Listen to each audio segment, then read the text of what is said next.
1991 का जो कानून है बहुत स्पष्ट है। उसमें सिर्फ बाबरी मस्जिद और अयोध्या का जो राम जन्मभूमि मंदिर है, उसके अलावा 15 अगस्त 1947 के बाद जो स्थिति है उसको बरकरार। और पिछले दिनों जो अयोध्या पर जो सुप्रीम कोर्ट का फैसला आया है, उसमें भी प्लेस ऑफ वर्शिप एक्ट की एक तरीके से सराहना की गई है। बल्कि यह कहा गया है कि न केवल नागरिकों की बल्कि सरकार की भी जिम्मेदारी है, और इसको बेसिक फीचर द कॉन्स्टिट्यूशन से भी जोड़ा गया है। तो अगर विश्व हिंदू परिषद ये काम करती है, अगर भारतीय जनता पार्टी इसकी परमिशन देती है, तो क्या वो सुप्रीम कोर्ट के फैसले का उल्लंघन करेंगे? क्या भारतीय जो कानून है उसका उल्लंघन करेंगे?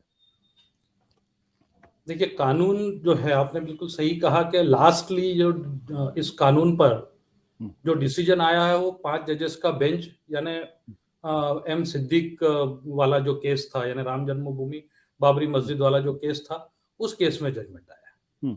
उसमें बड़ा ब्यूटीफुली उन्होंने डिस्कस किया इस पूरे एक्ट को कि 15 अगस्त 1947 के बाद क्या पोजीशन होगी, कि उससे पहले जो कुछ था वो उस तारीख को खत्म हो गया, और 15 अगस्त 1947 की जो पोजीशन थी वो मेंटेन होगी बाकी सारे धार्मिक स्थलों की, और जो भी इसे चेंज करने की कोशिश करेगा उसको 3 साल की सजा का प्रावधान है। अब उसी जजमेंट में आगे ये भी डिस्कस हुआ कि ये एक्ट आया क्यों था, इस पे क्या डिस्कशन हुआ था। तो पार्लियामेंट में उस वक्त जब ये एक्ट पेश किया गया था तो ये कहा गया था कि अब 15 अगस्त 1947 इस तारीख का ये महत्व है कि इस दिन से हम एक नया चैप्टर शुरू कर रहे हैं जी। और जब हम नया चैप्टर शुरू कर रहे हैं तो कोई ऐसी चीज ना बचा के रखी जाए जो देश की एकात्मता को आगे जाकर तकलीफ देती हो या देश का नाम खराब करती हो, इसलिए एक्ट लाया जा रहा है। ऐसा स्टेटमेंट पार्लियामेंट में हुआ था। एक और जजमेंट आया था एसआर बोम्मई वाला, जिसमें 9 जजेस का बेंच था, जो ये कहता है कि इस देश का जो आत्मा है वो सेकुलरिज्म है। सेकुलरिज्म को हम दोनों तरफ से देख सकते हैं, या तो किसी भी यानी पूरी तरह से धर्मनिरपेक्ष, किसी भी धर्म का सरकार में कोई जगह ना हो, या सर्वधर्म समभाव, सारे धर्मों को एक नजरिए से देखे। जी। ये दो अलग अलग तरीके हो सकते हैं समझने के, लेकिन आत्मा जो है वो सेकुलरिज्म है। जी। और तब डिस्कशन हुआ था कि व्हाट इज सेकुलरिज्म। तो इसी को राम जन्मभूमि वाले जजमेंट में भी डिस्कस किया गया और कहा गया कि ये जजमेंट, ये जो एक्ट है, आपने बिल्कुल सही कहा, उसकी सराहना की गई थी। तो अब हर सरकार की जो संविधान को मानती है या संविधान की कसम खा के आई है, उसका कर्तव्य बनता है कि संवैधानिक प्रावधानों की वो रक्षा करे, उनके साथ खड़ा हो। तो संविधान आपको डायरेक्टिव प्रिंसिपल्स में कहता है, संविधान आपको प्रियम्बल में कहता है, संविधान आपको फंडामेंटल राइट्स में कहता है कि there will be equality before law. जी। प्रियम्बल में करता है कि ये सेकुलर है। डायरेक्टिव प्रिंसिपल्स में कहता है कि स्टेट पॉलिसी हमेशा सबको बराबर रखे, इस तरह हो। और उससे आगे चल के फिर फंडामेंटल ड्यूटीज की जब बात आती है तो वो भी बंधुत्व बढ़ाने की बात करता है, वो भी सेकुलरिज्म की बात करता है। तो अगर कॉन्स्टिट्यूशन की कसम खाकर के किसी पद पे आप आसीन हैं, तो आपकी ये ड्यूटी बनती है कि कॉन्स्टिट्यूशन के तहत बने हुए कानून, सुप्रीम कोर्ट ने उसका किया हुआ इंटरप्रिटेशन और संवैधानिक अधिकारों की रक्षा आपको करनी है हर हाल में। तो अगर इस कानून का उल्लंघन हो रहा है तो सरकार को एक्शन लेनी पड़ेगी।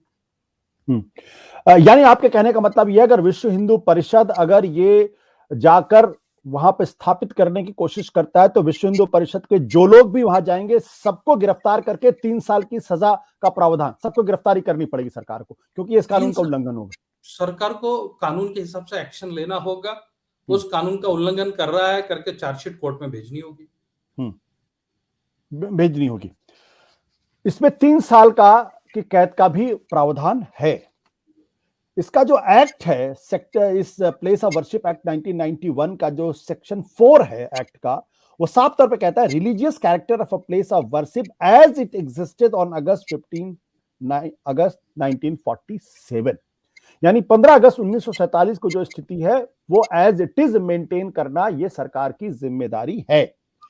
इसके अलावा जो सुप्रीम कोर्ट ने अयोध्या का फैसला दिया उसमें तकरीबन 10 पेज 10 पेज में प्लेस ऑफ वर्शिप एक्ट 1991 के संदर्भ में उसकी विवेचना की गई है और उसके बारे में डिटेलिंग की गई है। उसमें एक जगह पर कोर्ट बहुत स्पष्ट तौर पे कहता है, the place of worship act protects, यानी उसकी सुरक्षा करता है, and secures the fundamental values of the constitution. यानी जो प्लेस ऑफ वर्शिप एक्ट 1991 है, यह संविधान के जो मूलभूत मूल्य है उसकी रक्षा करता है। नहीं, एक आपने अब ये लाइन पढ़ी है, तो मैं इससे आगे का पढ़ता हूं जी, उसी जजमेंट का पार्ट है, 2 लाइन्स है। The places of worship act is intrinsically related to the obligations of a secular state. It reflects the commitment of India to the equality of all religions. Above all, the Places of Worship Act is an affirmation of the solemn duty which was cast upon the state to preserve and protect the equality of all faiths as an essential constitutional value, a norm which has the status of being a basic feature of the Constitution. तो ये basic feature of the constitution से भी इसको जोड़ के देखा गया है। सत्य हिंदी का ऐप डाउनलोड करें गूगल प्ले स्टोर पर।